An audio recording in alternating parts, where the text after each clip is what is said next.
திருடியவர் திருடிய பொருளோடு எழும்புவார். பிறரை கத்தியால் குத்தி கொன்றவன் கத்தியோடு எழும்புவான். போதையிலே மரணித்தவன் அவன் போத்தலால் போதை ஏற்படுத்தினானா, எந்த வஸ்துவால் போதை ஏற்படுத்தினானா அந்த போதை வஸ்தோடு எழும்புவான். காணி பூமி அபகரித்தால் காணி 7 பூமிகளுக்கு தோண்டப்பட்டு அந்த 7 பூமிகளையும் மாலையாக போடப்பட்டு எழும்புவார். இங்கு அவர் சமூகத்திலே பூமாலை போடப்பட்டவராக, பொன்னாடை போட்டப்பட்டவராக, பொன்னாடை போர்த்தப்பட்டு கௌரவிக்கப்பட்ட ஒரு முக்கியமான ஒருவராக, வசதியுள்ள ஒருவராக உலகத்திலே இருப்பார். இங்கு பூமாலை, அங்கு பூமி மாலை. இங்கு பூமாலை, அங்க பூமி மாலை. மற்றவர்களுடைய அபகரித்து அந்த பூமியை 7 பூமிகள் வரைக்கும் தோன்றி அல்லாஹ் தோண்டி அந்த கழுத்திலே சுமத்தாது. எதை பறித்தானோ அதனோடு எழும்புவான். வீட்டை கடையை பல காலம் கூலிக்கிருந்து விட்டேன் என்று நாட்டு சட்டம் சொல்லுகிறது என்று அதற்குரிய விடயத்தை என்ன கையாண்டு பறிக்கிறோமா? இஸ்லாம் சொல்லுகிறது 100 அல்ல 1000 வருடம் கூலிக்கு இருந்தாலும் உரிமையாளருக்குத்தான் அந்த வீடு சொந்தம். கூலி வீடு கூலி வீடுதான், கூலிக்கடை கூலிக்கடை தான். கூலிக்கெடுத்த காணி வயல் பூமி அவருக்குரியதான். இவ்வளவு காலம் வயல் செய்துவிட்டேன் என்பதற்காக உங்களுக்கு சொந்தமாகாது என்று இஸ்லாம் சொல்கிறது. எனவே வயலை தூக்கிக் கொண்டெழும்புவார், வீட்டை தூக்கிக் கொண்டெழும்புவார். கடையை பறித்தவர் கடையை தூக்கிக் கொண்டெழும்புவார். யாரிடமிருந்து எதை பறித்தாரோ அதை சுமந்து கொண்டெழும்புவார். எப்படிப்பட்ட கேவலமான நிகழ்வு! பிறருக்கு பொதுச்சொத்திலே துரோகம் செய்திருந்தால் இங்கு அதற்குரிய சான்றுகளை, ஆதாரங்களை, அதற்குரிய விடயங்களை மக்களுக்கு கருப்பை வெள்ளையாக, பிழையை சரியாக, குற்றவாளியை நிரபராதியாக, நிரபராதியை குற்றவாளியாக மாற்ற முடியும். அதற்கு ஏதாவது சம்திங் பாவித்து மாற்ற முடியும். ஆனால் கண்ணியமானவர்களே, முழு உலகத்தையும் தங்கத்தால் நிறைத்து அதில் 2 மடங்கு பெருக்கி முழு உலகத்தையும் இரட்டிப்பான தங்கத்தை கொண்டு நிறைத்து நரக வேதனையிலிருந்து தண்டனையிலிருந்து தப்பிப்பதற்கு அல்லாஹ்வுக்கு இந்த சந்தர்ப்பத்தில் கொடுப்போம் என்று முயற்சித்தாலும் மாத்துகுப்பில மின்ஹும், அவர்களிடமிருந்து அது ஏற்றுக்கொள்ளப்பட மாட்டாது. அந்த நாளில் உண்மைகள் வெளியாகும். இந்த நாளில் வீட்டையும் காணியையும் சொத்துக்களையும் மக்களுடைய அபகரித்த பொருட்களையும் தான் பாவமான நிலைமையில் மரணித்து அந்த நிலையில் எழுப்பப்படாமல் எப்படி அரிசிக்கு கீழே நிழல் பெறுவது? இறையற்றத்தோடு வாழ்ந்த வாலிபரா அரிசிக்கு கீழே நிழல் கிடைக்கும். நேர்மையான ஒரு அதிகாரியா, தலைவரா அரிசிக்கு கீழே நிழல் கிடைக்கும். இடக்கரத்துக்கு தெரியாமல் வழக்கரத்தால் கொடை கொடுக்கின்ற வள்ளலாக இருந்தாரா, தான தர்மங்கள் கொடுக்கின்ற கொடையாளியாக இருந்தாரா, அரிசிக்கு கீழே நிழல் கிடைக்கும். தனிமையிலே இருந்து அல்லாவை பயந்து கண்ணீர் வடித்து அல்லாவை துதித்து தியானம் செய்து அழுதாரா, அரிசிக்கு கீழே நிழல் கிடைக்கும். இங்கொரு கூட்டம் வியர்வையிலே மூழ்கி கொண்டிருக்கின்ற பொழுது மற்றொரு கூட்டம் அரிசிக்கு கீழே அந்த நிழலிலே வீற்றிருப்பார்கள். முத்து மேடைகளிலே வீற்றிருப்பார்கள், ஒளியாலான மேடைகளிலே வீற்றிருப்பார்கள். இப்படியான கௌரவம் கிடைப்பதற்குத்தான் இப்படியான துனியாவுடைய வாழ்க்கையில் கொஞ்சம் நம்முடைய நிலைமையை சீர்தூக்கி பார்த்து மறுமையை இலக்காக கொண்டு வாழ வேண்டும் என்பதற்குத்தான் இப்படியான விடயங்களை நான் முன்வைத்துக் கொண்டிருக்கிறேன். وقال أيضا يا أيها الذين آمنوا اتقوا الله ولتنظر نفس ما قدمت لغد واتقوا الله إن الله خبير بما تعملون. وقال أيضا بل تؤثرون الحياة الدنيا والآخرة خير وأبقى. صدق الله العظيم. وقال نبينا محمد صلى الله عليه وسلم من عاش على شيء مات عليه ومن مات على شيء بعث عليه. رواه البيهقي أو كما قال صلى الله عليه وسلم. புகழனைத்தும் அல்லாஹ் சுப்ஹானஹு வ தஆலா ஒருவனுக்கே உரித்தாகும். ஸலாத்தும் ஸலாமும் இறுதி நபி முஹம்மது ஸல்லல்லாஹு அலைஹி வஸல்லம் அவர்கள் மீதும் அன்னாரின் வாழ்க்கை வழிமுறைகளை அணுவணுவாக எடுத்து நடந்து உலகத்திலே அல்லாஹ்வுடைய ரிதாவை, திருப்தியை, சந்தோஷத்தை அடைந்து கொண்ட சஹாபாக்கள், தாபிஊன்கள், தபவு தாபிஈன்கள், முஸ்லிம்கள், மூமின்கள் அனைவர்கள் மீதும் உண்டாவதாக. புனித ஜும்மாவுடைய கடமை நிறைவேற்றுவதற்காக அல்லாஹ்வின் வீட்டில் ஒன்று கூடியிருக்கும் அல்லாஹ்வின் நல்லடியார்களே, அருமை இஸ்லாமிய சகோதரர்களே, அல்லாஹ் சுப்ஹானஹு வ தஆலா எவைகளை நமது வாழ்க்கையில் அடுத்து நடக்குமாறு ஏவிருக்கிறானோ அப்படியான அல்லாஹ்வுடைய கட்டளைகளை மதித்து ஏற்று நடக்குமாறும், எவைகளை செய்ய வேண்டாம் என்று தடுத்திருக்கிறானோ, ஹராமாக்கியிருக்கிறானோ அப்படியான அல்லாஹ்வுடைய தடைகளை, ஹராம்களை, அல்லாஹ் வெறுக்கின்ற விடயங்களை முற்றுமுழுதாக தவிர்ந்து தக்வாவுடன் வாழுமாறு அடியேனையும் உங்களையும் நான் தக்வாவின் மூலம் வஸிய செய்து கொள்கிறேன். இத்தகுல்லாஹ ஹைசுமா குந்தும். ஹிஜ்ரி 1446 ஆண்டின் ஷாபான் மாதத்தின் இரண்டாவது ஜுமாவுடைய கடமை நிறைவேற்றுவதற்காக நாம் ஒன்று கூடியிருக்கிறோம். ஷாபான் மாதம் ரமலான் மாதத்துக்கு முந்தைய மாதம். நபி அவர்கள் ஸல்லல்லாஹு அலைஹி வஸல்லம் அதிகமாக நோன்பு நோற்ற மாதம். அதேபோன்று கண்ணியமானவர்களே, அதனுடைய 15ஆம் இரவு அல்லாஹ் தன்னுடைய அருள், பரக்கத், ரஹ்மத், மக்ஃபிரத், பாவ மன்னிப்பை பரவலாக வழங்குகின்ற ஒரு இரவு. சில ஹதீஸுடைய கருத்திலே அந்த இரவை உயிர்ப்பிப்பது, நல்ல அமல்கள் மூலம் ஹயாத்தாக்குவது தூண்டப்பட்டிருக்கிறது. அன்றைய நாள் நோன்பு பிடிப்பது சம்பந்தமாகவும் ஹதீஸ் வந்திருக்கிறது. பிறை 13, 14, 15 ஐயாமுல் பீல் என்று சொல்லக்கூடிய அந்த தினங்களை நாம் நோன்பு நோக்கின்ற பொழுது அந்த மாதத்துக்குரிய 3 நோன்பாகவும் அமையும். அந்த நடுப்பகுதியுடைய நோன்பும் அதற்குள்ளே அடங்கும்.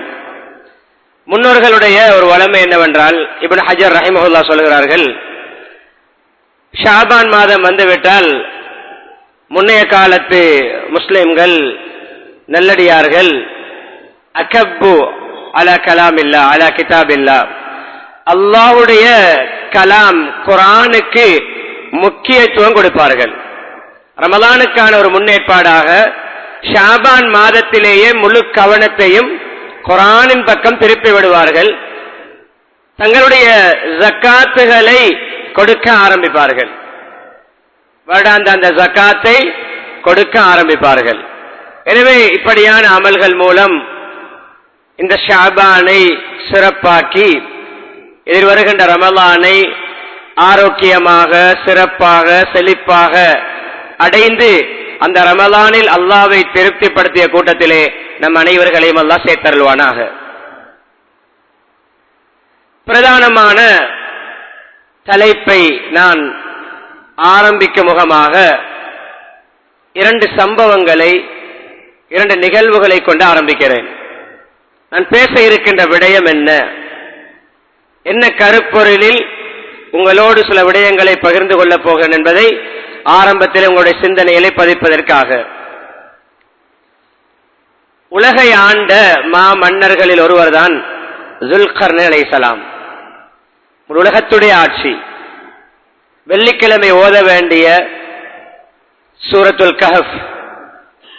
இந்த அமலை செய்பவர்கள் மௌத்து வரைக்கும் தொடர்ந்து செய்யுங்கள்.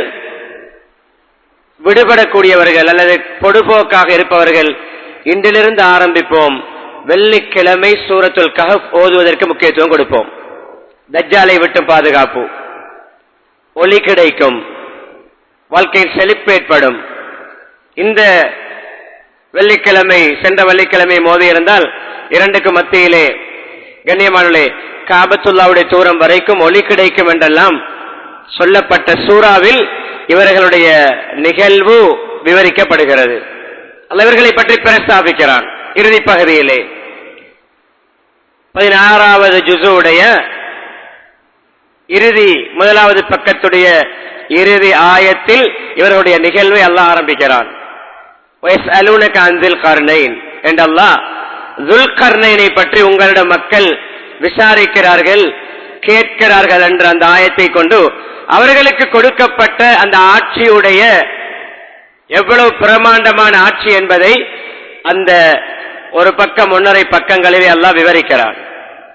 விடயம் என்னவென்றால், இவர்களுடைய ஹதீஸிலே வந்த விடயம் அல்ல என்றாலும் முன்னைய காலத்திலே அது அறிவிக்கப்பட்டு வந்து அப்படியே பல கிதாபுகளிலே பதியப்பட்டிருக்கின்றன. இந்த நிகழ்வு, இந்த வசியத்துகள். மன்னர், உலகத்தை ஆண்ட அந்த மன்னர் தன்னுடைய இறுதி நேரத்திலே சில உபதேசங்களை, வசியத்துக்களை செய்தார்களாம்.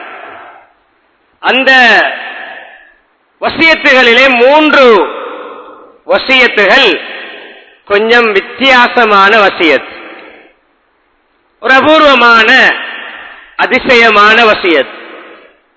ஒன்று சொன்னார்களாம், என்னுடைய மையத்தை, என்னுடைய ஜனாசாவை எடுத்து அடக்கத்துக்காக, நல்லடக்கத்துக்காக எடுத்து செல்கின்ற பொழுது 2 கைகளையும் வெளியே தொங்க போட்டு கொண்டு போக வேண்டும். 2 கைகளையும் கீழே அந்த கொண்டு போகின்ற அந்த சுந்தூக், அந்த நாஷ் என்று சொல்வார்கள், அதிலிருந்து கையை உள்ளே வைக்காமல் அதிலிருந்து கை வெளியே தொங்க வேண்டும். 2வது வசியத், என்னுடைய ஜனாசாவை எனக்கு வைத்தியம் செய்த வைத்தியர்கள் சுமக்க வேண்டும். கடைசி காலத்தில் நோய்வாய்ப்பட்ட பொழுது உலகத்தை ஆட்சி செய்த மன்னர் எப்படிப்பட்ட வைத்திய நிபுணர்களினால் வைத்தியம் செய்யப்பட்டிருக்கும், வைத்தியர்கள் சுமக்க வேண்டும். 3வது வசியத், என்னுடைய ஜனாசா, என்னுடைய மையத்துக்கு மேலே, நான் மூத்தாகிய பிறகு என்னுடைய மையத்துக்கு மேலே தங்கம் வெள்ளிகளை கொட்டுங்கள், தங்கம் வெள்ளிகளை கொட்டுங்கள். வித்தியாசமான 3 வசியத்துகள். விளக்கம் கேட்டார்கள். முதலாவது, ஏன் கைகளை வெளியே தொங்க விட்டு கொண்டு போக சொன்னீர்கள்? சொன்னார்களாம், உலகத்தை ஆட்சி செய்த நானும் கபருக்கு போகும் பொழுது உலகத்திலிருந்து எதையுமே கொண்டு செல்வதில்லை என்பதை உலகம் அறிய வேண்டும். ஏன் வைத்தியர்கள் சுமக்க வேண்டும் என்று சொன்னீர்கள்? எனக்கு வைத்தியம் செய்த வைத்தியர்களால் என்னுடைய மௌத்து எந்த நேரத்தில் முடிவெடுக்கப்பட்டிருக்கிறதோ அந்த மௌத்தை நான் அடையாமல் தடுக்க முடியாது. வைத்தியர்களினால் என்னுடைய மௌத்தை தடுத்து நிறுத்த முடியாது. மௌத்தாக வேண்டிய அந்த வினாடி நான் மௌத்தாகியே தீருவேன் என்பதை எனக்கு வைத்தியம் செய்த வைத்தியர்கள் என்னுடைய மையத்தை தூக்கிச் செல்வதன் மூலம் சமூகமும் புரிய வேண்டும், அவர்களும் உணர வேண்டும். தங்கம் வெள்ளிகள் ஏன் கொட்ட சொல்கிறீர்கள்? தங்கம் வெள்ளிகளை கொட்டி அடக்க சொல்லவில்லை, மையத்துக்கு மேலால் கொட்டி வையுங்கள். ஏன் தெரியுமா? நான் மௌத்தாகினால், ரூஹு பிரிந்தால், உலகத்துடைய தங்கம் வெள்ளி, உலகத்துடைய காசி பணம், உலகத்துடைய வசதி வாய்ப்புகள் என்னுடைய மௌத்துக்கு பின்னால் உலகத்தில் எனக்கு எந்த பயனையும் அளிக்காது என்பதை மக்கள் புரிய வேண்டும். அன்பானவர்களே, இது ஒரு நிகழ்வு. இன்னும் ஒரு சம்பவம். அன்பானவர்களே, உமர் ரலியல்லாஹு அன்ஹு அவர்கள் எப்படிப்பட்டவர்கள் சொல்ல தேவையில்லை. சக்கராத்துடைய நிலைமையில் தாக்கப்பட்டார்கள். எங்கே? மெஹராபுக்குள் இமாமாக ஃபஜ்ர் தொழுகை. தாக்கப்பட்ட அந்த காயத்தோடு குற்றுயிராக ஷஹாதத்துக்கு நெருங்கிக் கொண்டிருக்கின்ற பொழுது மகன் அப்துல்லா இப்னு உமர் ரலியல்லாஹு அன்ஹு, அப்துல்லா அலிய மகன், அவருடைய தலையை எடுத்து தன்னுடைய தொடையிலே வைக்கிறார். தந்தையுடைய தலையை மகன் தன்னுடைய தொடையிலே வைக்கிறார். சொன்னார்களாம் உமர் ரலியல்லாஹு அன்ஹு, மகனே அப்துல்லா, தலையை நிலத்திலே வை, பூமியில் வை. மகன் சொன்னாராம், தந்தை உங்களுடைய இறுதி கட்டம் சக்கராத்துடைய நிலைமை, இந்த கட்டத்தில் உங்களுடைய தலை என்னுடைய தொடையில் இருப்பதனால் என்னதான் நடக்கப் போகிறது? சொன்னார்களாம், மண்ணிலிருந்து வந்தேன், மண்ணை நோக்கி போக போகிறேன். இன்னும் ஒரு கருத்திலே, நீ என்னுடைய தலையை உன்னுடைய மடியிலே தொடையிலே சுமப்பது போன்று என்னுடைய பாவச் சுமையை உன்னால் சுமக்க முடியாதல்லவா, என்னை மண்ணிலே நிலத்திலே என்னுடைய தலையை வை. இரண்டு நிகழ்வுகளையும் ஒன்றிணைத்து சிந்தி உங்கள் கண்ணியம் நம்முடைய வாழ்க்கையை, எந்த வாழ்க்கை வாழ்ந்து கொண்டிருக்கிறோம், எப்படிப்பட்ட பாதையிலே போய்கொண்டிருக்கிறோம், எதற்கு முக்கியத்துவம் கொடுக்கிறோம்? 12:45 நேரம், தூரம் சிந்திக்க தேவையில்லை. கடைசியாக இன்று 6 மணி முதல் இந்த 12:45 வரைக்கும் ஒரு சிந்தனை சிந்திப்போம், கொஞ்சம் வாழ்க்கையை அலசுவோம்.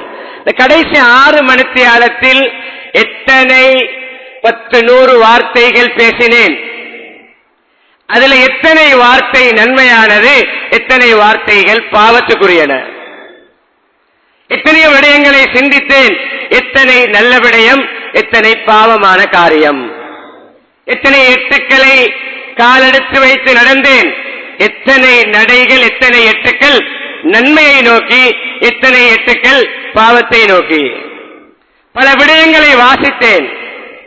சிலர்கள் செய்திகள் வாசித்திருப்போம், பேப்பர்கள் வாசித்திருப்போம், சிலர்கள் பேப்பரிலே கடதாசிகளை வாசித்திருப்போம், இன்னும் சிலர் மீடியாக்களிலே வாசித்திருப்போம், பல தகவல்களை பார்த்திருப்போம். வாசித்தேன் எத்தனையோ விடயங்களை, வாட்ஸ்அப்பிலே வாசித்தேன், பேஸ்புக்கிலே வாசித்தேன், யூடியூபிலே, என்ன சோசியல் மீடியாக்களிலே பல விடயங்களை வாசித்தேன். கண்ணியமானவர்களே, இந்த கடைசி 6 மணித்தியாலத்துக்குள் அல்லாஹ்வுடைய குர்ஆனில் ஒரு ஆயத்தை ஓதினேனா? சிந்திப்போம். ஒரு 100 சொற்களை வாசித்தேன் என்றால் அதில் எத்தனை சொற்கள் என்னுடைய நன்மையேற்று எழுதப்படக்கூடியது? அது எங்காவது நடந்த குறை, எங்காவது நடந்த கொலை, எங்காவது நடந்த திருட்டு, எங்காவது நடந்த கேவலமான சம்பவங்கள், இதை வாசித்து வாசித்து இறுதியிலே மனநோயாளியாக மாறுவதுதான் மிச்சமே தவிர, கண்ணியமானவர்களே, இந்த 6 மணித்தியாலத்துக்கு ஒரு குர்ஆன் வசனம் ஓதினேனா? வெள்ளிக்கிழமை விசேஷமாக நபி அவர்களுக்கு ஸலவாத்து சொல்ல வேண்டிய அந்த நாளில் இந்த 6 மணித்தியாலம், 6 மணி முதல் 12 மணி வரைக்கும் ஒரு ஸலவாத்து சொன்னேனா? 6 மணித்தியாலத்துக்குள்ளே எத்தனையோ விடயங்கள் வாங்கியிருப்பேன், விட்டிருப்பேன், என்னவெல்லாம் செய்திருப்பேன். ₹1, ₹10, ₹100 சதக்கா கொடுத்தேனா? செலவழித்த செலவுகளிலே சதக்காவாக எத்தனை? அன்பானவர்களே, வாழ்க்கையை கொஞ்சம் சிந்தித்து உணர்ந்து நம்முடைய ரூட்டை, நாம் செல்லும் திசையை கொஞ்சம் மாற்றுவோம். எப்படியான வாழ்க்கை வாழ்ந்து கொண்டிருக்கிறோம்? நம்முடைய அன்றாட செயற்பாடுகளிலே நமக்காக என்று என்ன செய்கிறோம்? நம்முடைய மௌத்தை அழகாக்கவென்று என்ன செய்கிறோம்? நம்முடைய கபரை அலங்கரிப்பதற்கென்று என்ன செய்கிறோம்? நம்முடைய செலவுகள், நம்முடைய வரவுகள், நம்முடைய அசைவுகள், நம்முடைய அமைதிகள் எதை நோக்கி சென்று கொண்டிருக்கிறது? கடைசியாக கழித்த இரவை எப்படி கழித்தோம்? எப்படி கழித்தோம்? கடைசியாக உறங்கி எழுந்தோமே, எத்தனை மணிக்கு உறங்கினோம்? அதுவரைக்கும் என்ன செய்தோம்? என்ன பார்த்தோம்? என்ன கேட்டோம்? என்ன பேசினோம்? இதன் கண்ணியமானே, நம்மை நாம் சிந்தித்துணர்ந்து நம்மை அல்லாஹ்வுடைய நல்வழியிலே தொடர்பிலே ஈடுபடுத்திக் கொள்வது. முன்னோர்கள் இந்த தன்மையால் தான் முன்னேறினார்கள். அன்றாடம் தவறுகளுக்கு உடனுக்குடன் சுட சுட தௌபா செய்தார்கள். நாம் தௌபாவுக்கு ஒரு நாளை ஒதுக்கி வைத்திருக்கிறோம். மன்னிக்க வேண்டும். அன்றைய நாள் ரமலான், மஸ்ஜிதை செழிப்பாக்குவது, ஹயாத்தாக்குவது, அமல்களில் ஈடுபடுவதை தவறாக சொல்லவில்லை. வாழ்க்கையில், ஆயுளில், வருடத்தில் ஒரு நாள் தான் தௌபாவுடைய நாள் என்று ஒதுக்கினால் நாம் செய்வது மார்க்கத்தின் பார்வையில் பிழையானது.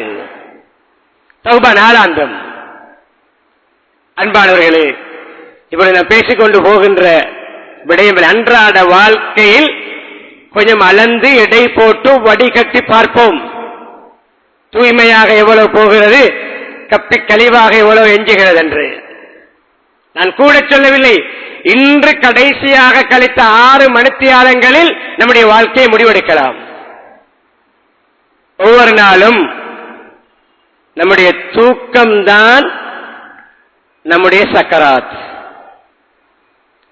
ஒவ்வொருவரும் நாளாந்தம் நம்முடைய சக்கராத்தை பார்க்கிறோம். இரவில் எப்படி தூங்குகிறேன், உறங்குகிறேன், எந்த நிலைமையில் உறங்குகிறேன், அந்த நிலைமையில் தான் மௌத்து வரும். வாழ்க்கையில் எதிலே லைஃபோடு இன்பத்தோடு சொல்லுவோம், இன்ட்ரெஸ்டாக ஒன்றை எதிலே மிகவும் இன்பம் ஜொலியாக எடுத்துக்கொள்வோமோ, அது நமக்கு பிடித்தமாக இருக்குமோ, அதுதான் சக்கராத்தில் ஏற்படும். இதில் இன்பமோ அதுதான் சக்கராத். நான் ஓதிய குர்ஆன் வசனங்கள் ஹதீஸை ஞாபகப்படுத்தி விடயங்களை தொடர ஆரம்பிக்கிறேன். ஆரம்பத்தில் தக்வாவுடைய ஆயத், ஈமான்தாரிகளே இத்தகுல்லாஹ் ஹக்க துகாத்திஹ், உண்மையான அச்சம் இறையச்சமாக நீங்கள் அல்லாஹ்வை அஞ்சுங்கள். வலா தமூதுன்ன இல்லா வஅன்தும் முஸ்லிமூன், முஸ்லிமாக அன்றி மௌத்தாகிவிட வேண்டாம். இஸ்லாம் இல்லாமல் மௌத்தாகிவிட வேண்டாம். அல்லாஹ் எல்லோரையும் பாதுகாக்க வேண்டும். ஒரு பாவத்தில் மௌத்தாகுவோம் என்றால் ஈமான் நம்மை விட்டு கலந்துதான் மௌத்தாகிறோம். ஒரு பாவம் செய்கின்ற பொழுது ஈமான் நம் ஆடையை கலற்றுவது போன்று களைவது போன்று கலருகிறது. அந்த பாவத்திலிருந்து நாம் ஒதுங்கும் வரைக்கும் அந்த ஈமான் நம்மை விட்டு கலந்துதான் இருக்கிறது. பாவத்திலே மௌத்தாகினால் ஈமான் இல்லாத மௌத்து. வலா தமூதுன்ன இல்லா வஅன்தும் முஸ்லிமூன், முஸ்லிம்களாகவே அன்றி நீங்கள் மௌத்தாகி விட வேண்டாம். அடுத்த ஆயத், ஈமான்தாரிகளே இத்தகுல்லாஹ், அல்லாஹ்வை பயந்து கொள்ளுங்கள். வல் தன்துர் நஃப்ஸும் மா கத்தமத் லிகத், ஒவ்வொரு ஆத்மாவும் நாளை மறுமைக்காக என்ன முற்படுத்தி அனுப்பியிருக்கிறேன் என்று பார்க்கவும். நாளைக்காக என்ன சேமித்து வைத்திருக்கிறேன் அல்ல, என்ன செலவழித்திருக்கிறேன், எதை முற்படுத்தி அனுப்பியிருக்கிறேன், எத்தனை ரூபாய்கள் முற்படுத்தி மறுமை வங்கியிலே சேமிப்பு கணக்கு திறந்திருக்கிறேன், மறுமை வங்கியிலே முதலீடு செய்திருக்கிறேன். என்ன பெருமை! வங்கியில் இத்தனை கோடி, இத்தனை ஏக்கர், இத்தனை காணி பூமி, இத்தனை கட்டிடங்கள், இப்படியான விடயங்களை பூரிப்போடு பார்த்து நமக்கென்ன பிரயோசனம்? அனந்தரக்காரர்களுக்குரியது. அதான் கேட்டார்களே, உங்களில் யாருக்காவது தன்னுடைய அனந்தரக்காரருடைய சொத்து பணம் தனக்கு தன்னுடைய பணத்தை விட ஒப்புக்குரியதாக இருக்குமா? தன்னுடைய அனந்தரக்காரருக்கான சொத்து தனக்கு ஒப்பான சொத்தாக இருக்குமா? சொன்னார். யார் சொல்ல? யாருக்கு அப்படி இருக்காது. தன்னுடையது என்பது தான் உட்படுத்தி அனுப்பியது. இதை விளங்குவதற்கு சிறிய ஒரு நிகழ்வு. நபி ஸல்லல்லாஹு அலைஹி வஸல்லம் அவர்கள் தன்னுடைய மனைவி ஆயிஷா ரலியல்லாஹு அன்ஹாவிடம் ஒரு ஆட்டை அறுத்து அதை மாமிசங்களை பங்கிடுமாறு ஒப்படைத்தார்கள். ஆட்டிறைச்சியிலிருந்து பங்கு வையுங்கள். பங்கு வைத்து முடிகின்ற கட்டத்திலே நபி ஸல்லல்லாஹு அலைஹி வஸல்லம் வந்தார்கள். கேட்டார்கள், ஆயிஷா என்ன பேலன்ஸ், எது எஞ்சி இருக்கிறது? ஆயிஷா எல்லாம் சொன்னார்கள், எங்களுடைய பங்கு எல்லாவற்றையும் பங்கிட்டு எங்களுக்கு ஒரு பங்கெடுக்க சொன்னீர்களே, அந்த பங்கு எஞ்சி இருக்கிறது, எல்லாம் கொடுத்து விட்டேன். சொன்னார்கள் முஹம்மது ஸல்லல்லாஹு அலைஹி வஸல்லம், ஆயிஷாவே ரலியல்லாஹு அன்ஹா, நீங்கள் எங்களுக்காக வைத்ததல்ல எஞ்சியது, நீங்கள் பிறருக்கு கொடுத்ததுதான் நமக்கான மிச்சம். நீங்கள் பங்கிட்டீர்களே, கொடுத்தீர்களே, அதுதான் எங்களுக்கான எஞ்சியது, எங்களுக்கான மிகுதி, நாங்கள் எடுத்ததல்ல. வல்தந்துர் நஃப்ஸும் மா கத்தமத் லிகத், என்ன முற்படுத்தி அனுப்பியிருக்கிறேன் என்னுடைய கபருக்காக, மஹ்ஷருக்காக, சுராத்துக்காக, அந்த ஹிசாப் கேள்வி கணக்கு லேசாகுவதற்காக, சக்கராத் லேசாகுவதற்காக. பயந்து கொள்ளுங்கள் அல்லாஹ்வை, அல்லாஹ்வுடைய அனைத்து காரியங்களையும் நன்கறிந்தவன். அந்த ஆயத் முடிகிறது. அடுத்த ஆயத்தோயினேன். ஒவ்வொரு ஜும்மாவுடைய தொழுகையிலும் வெள்ளிக்கிழமை இரவு இஷாவுடைய தொழுகை, சில வேளைகளிலே வெள்ளிக்கிழமை சஜிதா ஓதாத இடங்களில் ஃபஜ்ர் தொழுகையிலும் ஓதப்படுகின்ற ஒரு சூராவுடைய ஆயத்து தான் பல் துஸிரூனல் ஹயாத்தத் துன்யா. எப்பொழுதுமே நீங்கள் துனியாவுடைய வாழ்க்கையைத்தான் முற்படுத்துகிறீர்கள், தேர்வு செய்கிறீர்கள். துனியாவைத்தான் எப்பொழுதுமே முக்கியத்துவம் கொடுத்து அதைத்தான் தேர்ந்தெடுக்கிறீர்கள். வல்ஆகிரத்து கைரு வஅப்கா, மறுமைதான் சிறந்தது, நிரந்தரமானது. நிரந்தர வாழ்க்கை மறுமை. அந்த சஹாபாக்கள் கண்ணியமான எடுப்பதற்கு சண்டை பிடிக்கவில்லை, கொடுப்பதற்கு சண்டை பிடித்தார்கள். பிறருடைய சொத்தை பறிப்பதற்கு டீடுகளை செய்யவில்லை, லஞ்சம் கொடுக்கவில்லை, பிறருக்கான உரிமையை ஓடிப்போய் வற்புறுத்தி கொடுத்தார்கள் முன்னோர்கள். நிகழ்வு தெரியும், படிப்பினை. காணி வாங்குகிறார், காணி வாங்கிய காணியில் புதையல், வாங்கிய காணியில் புதையல். என்ன காணியை வாங்கினால் காணிக்குள் இருக்கின்ற எல்லாமே தனக்கு சொந்தம் என்பது சட்டம் சொல்லும். ஓடி செல்கிறார் புதையலோடு, விற்றவரிடம் புதையல் உங்களுக்குரியது. காணியை விற்றவர் சொல்கிறார், காணியை விற்றுவிட்டேன், அதுக்குள் இருக்கின்ற அனைத்தும் உங்களுக்கு தான். துனியாவை ஒதுக்கினார்கள், பிறருக்கு கொடுக்க பாடுபட்டார்கள். உங்களுக்குரியது. அவர் சொல்கிறார் இல்லை உங்களுக்குரியது. வாக்குவாதம், விவாதம் நடக்கிறது. நடுவரை வைக்கிறார்கள். நடுவருடைய முடிவு என்ன? தீர்ப்புக்கு ஒரு வழிதான் இருக்கிறது, இரண்டு பேரை சம்பந்தியாக்கி விடுவோம். உங்களுக்கு மகன் இருக்கிறாரா, உங்களுக்கு மகள் இருக்கிறாரா, இரண்டு பேருக்கும் உங்களுடைய மன விருப்பம் இருந்தால் முடித்துக் கொடுங்கள். அந்த இரண்டு பேருடைய வாழ்க்கை செலவுக்கு இந்த புதையலை கொடுங்கள். பிறருடைய சொத்தை என்றாலும் அதிலே அவருடைய காணியில் இருந்த புதையல் அல்லவா என்று கொடுக்க பாடுபட்டார்கள். ஏன்? மறுமைதான் நோக்கம். மௌத்துக்கு பின்னால் நிம்மதியாக இருக்க வேண்டும், மௌத்து நிம்மதியாக அமைய வேண்டும். ஹதீஸை சொன்னேன். அந்த ஹதீஸ் என்ன சொல்கிறது? மன் ஆஷ அலா ஷைஇன் மாத அலைஹி. ஆரம்பத்தில் சுட்டிக்காட்டினேன், யார் ஒருவர் எந்த அமைப்பில் வாழ்கிறாரோ அந்த அமைப்பில் மௌத்தாகுவார். வாழ்க்கை எப்படி அமைகிறதோ அது போன்றுதான் மௌத்து வரும். வமன் மாத அலா ஷைஇன் புஇஸ அலைஹி, எப்படி மௌத்தாகிறாரோ அப்படி எழுப்பப்படுவார். அதுதான் பல நிகழ்வுகளே வந்திருக்கிறது. திருடியவர் திருடிய பொருளோடு எழும்புவார். பிறரை கத்தியால் குத்தி கொன்றவன் கத்தியோடு எழும்புவான். போதையிலே மரணித்தவன் அவன் போத்தலால் போதை ஏற்படுத்தினானா, எந்த வஸ்துவால் போதை ஏற்படுத்தினானா அந்த போதை வஸ்தோடு எழும்புவான். காணி பூமி அபகரித்தால் காணி 7 பூமிகளுக்கு தோண்டப்பட்டு அந்த 7 பூமிகளையும் மாலையாக போடப்பட்டு எழும்புவார். இங்கு அவர் சமூகத்திலே பூமாலை போடப்பட்டவராக, பொன்னாடை போட்டப்பட்டவராக, பொன்னாடை போர்த்தப்பட்டு கௌரவிக்கப்பட்ட ஒரு முக்கியமான ஒருவராக, வசதியுள்ள ஒருவராக உலகத்திலே இருப்பார். இங்கு பூமாலை, அங்கு பூமி மாலை.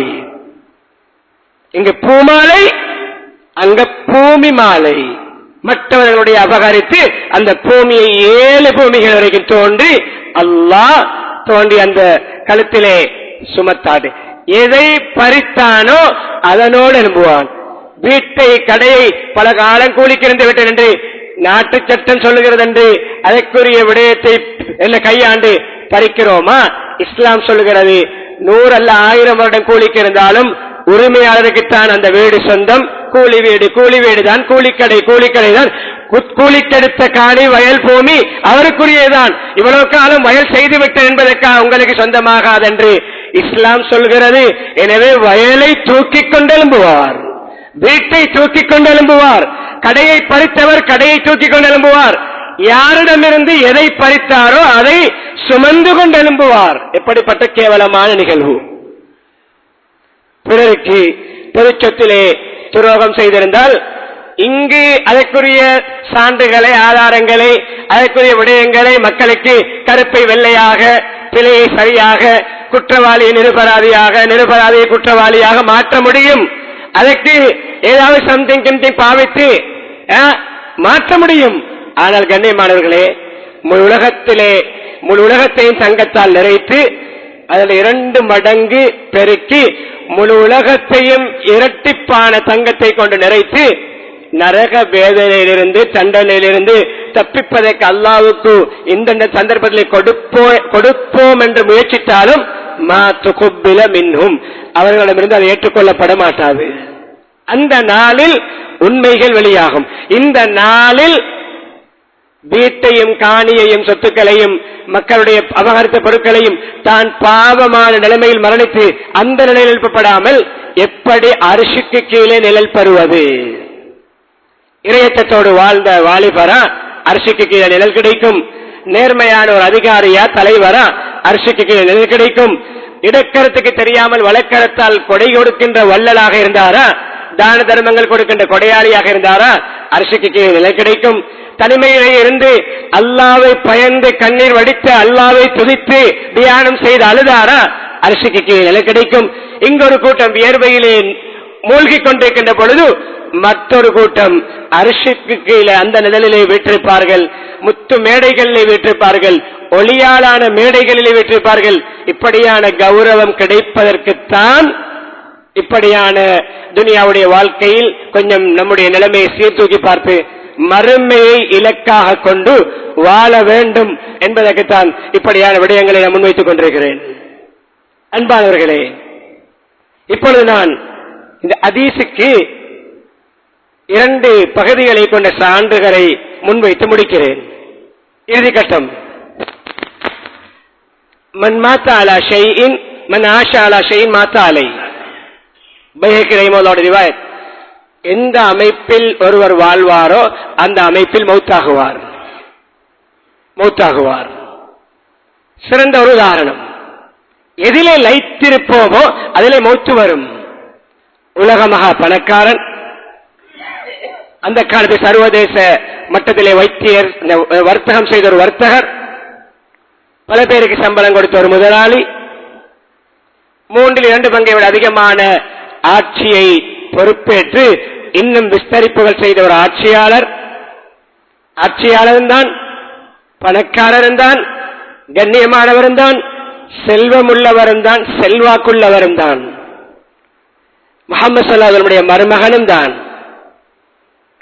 ஒரு மகள் மரணிக்க இன்னும் ஒரு மகளை முடித்துக் கொடுத்தது மாத்திரமல்லாமல், ஒரு ரிவாயத்திலே எனக்கு 40 மகள்மார் இருந்தாலும் ஒருவர் மௌத்தாக அந்த 40 மகள்மார்களையும் இவருக்கு முடித்துக் கொடுப்பேன் என்று சொன்ன மனிதர். மலக்குமார்களே இவரை பார்த்து வெட்கப்படுகின்ற அளவு மிக நாகரிகமான நாணமுள்ள மனிதர். கபிரிஸ்தானுக்கு சென்றால் தாடி நனையும் வரை அழுகின்ற மனிதர். 2 ரக்காத்துகளிலே 2 குர்ஆன்களை ஓதி இரவு வணக்கம் பெறுகின்ற மனிதர். இப்பொழுது நம்மை சூழ இருக்கின்ற குர்ஆன், இந்த மஸ்ஜித் ராக்கையில் இருக்கின்ற குர்ஆன், இந்த சஃபையில் இருக்கின்ற ஹாஃபில்மார்கள் மனனமிடுவதற்கு பார்த்து ஓதிய குர்ஆன், உலகத்தில் இன்று நடைமுறையில் இருக்கின்ற ஒரு கிராஅத்துடைய அமைப்பில் இருக்கின்ற அல் முஸ்ஹப் என்று அந்த சொல்லப்பட்ட பெயரோடும் இவர்களுடைய பெயர் தான் இணைந்து வருகிறது. கண்ணியமானவர்களே, எப்படி மௌத்தாகினார்? யார் என்று விளங்கி இருக்கும். பேரை சொல்லாமல் அவருடைய சிறப்புகளை சொல்லிக் கொண்டு போகிறேன். இவர் மௌத்தாக இருக்க வேண்டும் பில்புக்கோடு, கணக்கு புத்தகத்தோடு. கண்டெய்னர் வருவது போன்று ஒட்டகம் கழுதைகளிலே, கோவேறு கழுதைகளிலே பொருட்கள் வரும். பொஸ்ஸை தேடி சில்லறை வியாபாரிகள் பொருட்களை பர்ச்சேஸ் பண்ணுவதற்கு, கொள்முதல் செய்வதற்கு எங்கு தெரியுமா தேடி வருவார்கள்? மஸ்ஜிதுக்கு. பெரும் தொழிலதிபர், பணக்காரர், வியாபாரி, கண்ணியமான ஆட்சியாளர், ஆனால் பொருட்கள் வந்து இறங்குகின்ற பொழுது அல்லாஹ்வுடைய மாளிகையில் இருப்பார். தொழிலும் தொழுகையும், அரசியலும் மஸ்ஜிதும், செல்வம் செல்வாக்கு அல்லாஹ்வுடைய தொடர்போடு, ஆன்மீகத்தோடு. அங்கு வந்துதான் எனக்கு இது தேவை. மஸ்ஜிதுக்கு உள்ளே அல்ல, மஸ்ஜித் ஒரு பகுதியிலே வெளியே சென்று அந்த கணக்கு வழக்குகளை பார்த்து அவர்களுடைய பணத்தை எடுத்து அவர்களுக்கான பொருட்களை போய் அவருடைய வேலையாட்களிடம், பணியாட்களிடம் எடுத்துக்கொண்டு போக சொல்வார்களாம். பில் போடுவதற்கு தேடி வருவது தொழில் அதிபரை மஸ்ஜிதுக்கு. எப்படி மௌத்தாகினார்கள்? கணக்கு புத்தகங்களோட முன்னால் என்ன ஸ்டோரில தவறல்ல, எங்கு மௌத்தாகினாலும் களிமாவோடு மௌத்தாகுவது. ஆனால் இது படிப்பினை. தாக்கப்படுகிறார்கள், முற்றுகையிடப்பட்டார்கள், இரத்தம் தெரிக்கிறது. கண்ணியமான இரத்தம் தெளித்தது முன்னால் என்ன? குர்ஆன். உலகத்துக்கு குர்ஆனை அச்சிட்டு வெளியாக்கிய, பிரசுரித்த, அந்த விநியோகம் செய்த அந்த நபருடைய மௌத்து குர்ஆன் முன்னால் இருக்கின்ற பொழுது வருகிறது. அல்லாஹ் உங்களுக்கு போதுமானவன், அவர்களுக்கு எதிராக உங்களை பாதுகாக்க உதவி செய்ய என்ற அந்த குர்ஆனும் என்று பாதுகாக்கப்பட்டிருப்பதாக வரலாறு சொல்கிறது. உஸ்மான் ரலியல்லாஹு அன்ஹு. இப்படித்தான் கண்ணியமானவர்களே நம்முடைய மௌத்தும் அமைய வேண்டும். எதை கேட்டாலும் இல்லை என்று சொல்லாத ஒரு பெரும் கொடையாளிதான். யார் என்ன உதவி தேடினாலும் இருப்பதை கொடுக்கின்ற ஒரு கொடையாளி. ஒரு நாள் சாப்பிட்டால் மறுநாள் பசியோடு வாழ்ந்த, 2.5-3 மாதங்கள் ஈச்சம்பழத்தையும் தண்ணீரையும் குடித்து வீட்டிலே அடுப்பெரிப்பதற்கு எண்ணெய் இல்லாமல் பட்டினியோடு வாழ்ந்த குடும்ப தலைவர் தான் முஹம்மது ஸல்லல்லாஹு அலைஹி வஸல்லம். கொடுக்கும் தன்மையுள்ளவருடைய மௌத்து எப்படி வந்தது? சக்கராத்திலும் 7 தீனார்கள் நபி அவர்கள் சதக்கா கொடுத்தார்கள். கொடுப்பவர் சக்கராத்திலும் கொடுத்து விட்டுத்தான் மௌத்தாகுவார். பறிப்பவர் சக்கராத்திலும் ஏதாவது பறி, அவருடைய எடு வழக்கை எப்படியாவது வென்றுகொள் என்று பிள்ளைகளுக்கு பறிக்கின்ற உபதேசத்தோடு தான் மௌத்தாகுவார். சொன்னாரு ஜாஹிலியா கால சமூகர்களே, அவனோட பகை சண்டை, நீங்களும் பரம்பரையா சண்டை பிடிக்க வேண்டும். ஆரம்பம் என்ன காரணம்? அவனுடைய ஒட்டகம் இவருடைய காணி ஒட்டக தொட்டியிலே, நீர் தொட்டியிலே தண்ணீர் குடித்ததற்காக பரம்பரை யுத்தம். அப்படிதான் மௌத்து வரும். வைராக்கியம் உள்ளவர் வைராக்கியத்தோடு தான் மௌத்தாகுவார். எதற்கெடுத்தாலும் மன்னிக்க வேண்டும். தூசணம் பேசுகின்றவர், தூசணம் தான் அவருடைய களிமாவாக அமையும். சின்ன நிகழ்வு 3ஓடு முடிக்கிறேன். மாபெரும் திருடன் இருந்தான். முன்னே கால இமாம் ஒருவர் சொல்கிறார், என்னுடைய ஊரில் பெரும் திருடன் ஒருவன் இருந்தான். எப்படி தெரியுமா செத்தான்? ஒரு வீட்டுக்கு திருடுவதற்காக கூரையை உடைத்துக் கொண்டு கலட்டி கொண்டு உள்ளே குதிக்கின்ற பொழுது அங்கே விழுந்து செத்தான். இன்னும் இமாம் சொல்கிறார்கள், ஒருவருக்கு சக்கராத்திலே களிமா சொல்லிக் கொடுத்துக் கொண்டிருக்கிறேன், ஞாபகப்படுத்திக் கொண்டிருக்கிறேன். அவர் தராசி என்னுடைய தராசி என்று அவர் வியாபாரத்தோடு தராசியோடு சம்பந்தப்பட்ட வார்த்தையை புலம்பிக் கொண்டிருக்கிறார். விசாரித்து பார்த்தேன், கடைசியாக ரூஹ் பிரிந்தது தராசி என்ற வார்த்தையோடு. விசாரித்து பார்த்தால் அளவு நிறுவையில் பில்லு முள்ளு செய்தவர். இன்னும் ஒரு பெண் சக்கராத்தினுடைய சொல்கின்ற என்னோட உறவுக்கார பெண்மணி சக்கராத்திலே களிமா ஞாபகப்படுத்தும் பொழுது, என்னுடைய நாக்கு பத்துகிறது. மக்கள் பார்க்கிறார்கள், வெளியில் ஒன்று விளங்கவில்லை. என்னுடைய நாக்கு எரிகிறது நெருப்பில். விசாரித்து பார்த்தால் மற்றவர்களை பற்றி புறம் பேசி கோல் மூட்டி தெரிபவள்.